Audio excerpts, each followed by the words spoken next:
जी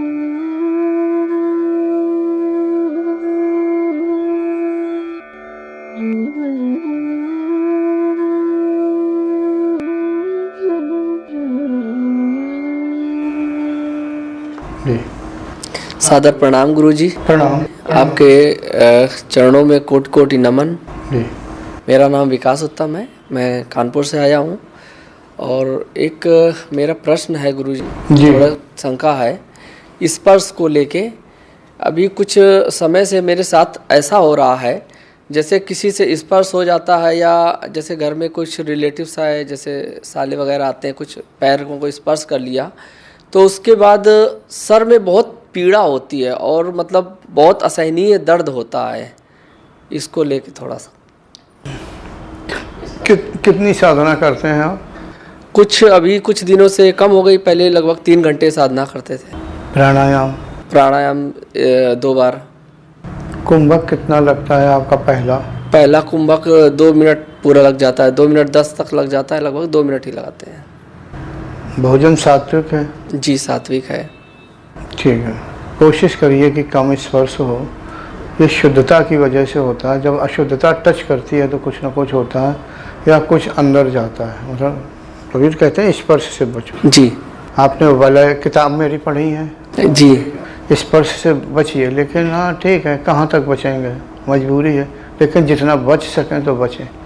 और ऐसा तो होता ही है, साधक को सहना पड़ता है कि स्पर्श होता है, फिर उसकी गंदगी आती है या किसी भी प्रकार की कष्ट की अनुभूति होती है, ये सहना पड़ता है। तो इसीलिए कहा कि आप जितना बच सकें बचें। जब ऐसा होता तो शाम के समय जो हो प्राणायाम करें।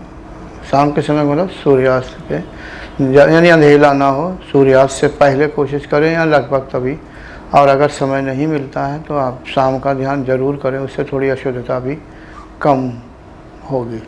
जो आपकी अशुद्धता आई है वो निकल के कम होगी, जो नहीं तज आपने कहा कि पीड़ा होगी।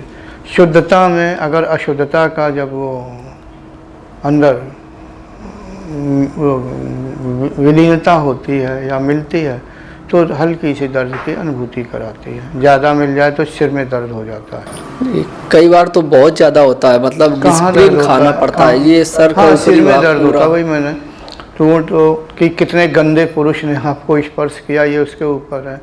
और अगर किसी शुद्ध पुरुष, शुद्ध मतलब जैसे साधक है, भक्त है, संत महात्मा है, मान लो उसका स्पर्श हो गया तो उसका लाभ भी मिलेगा। दोनों बातें हैं। जी।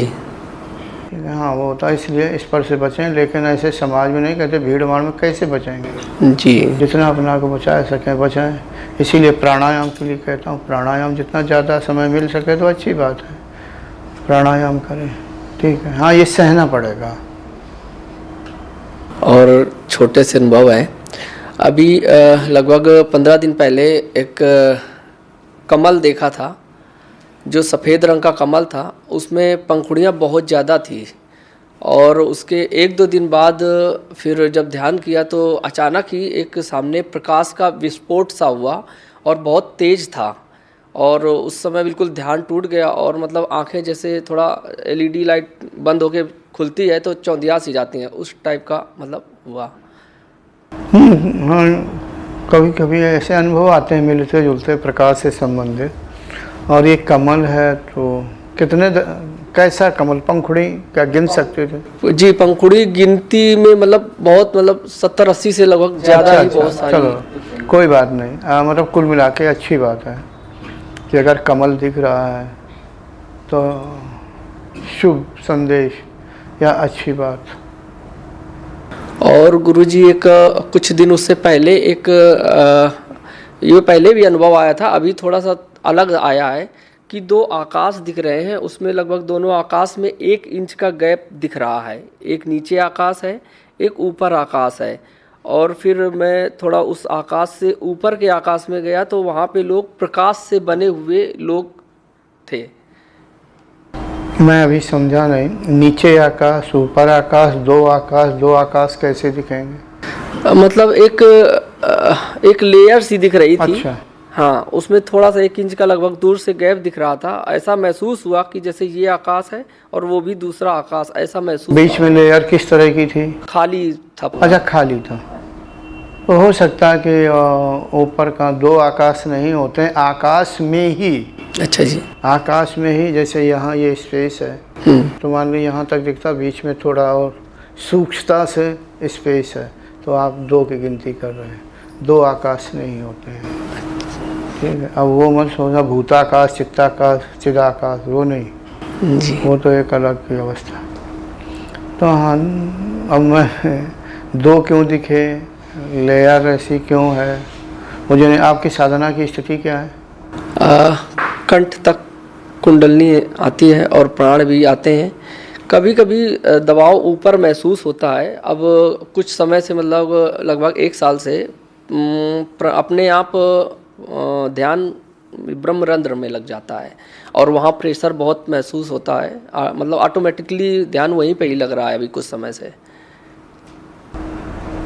चलो, अच्छी बात है। जितना ज़्यादा समय लगा सकें आप लगाएं, साधना करते रहें। जी गुरुजी, जी धन्यवाद गुरुजी। प्रणाम गुरुजी। प्रणाम।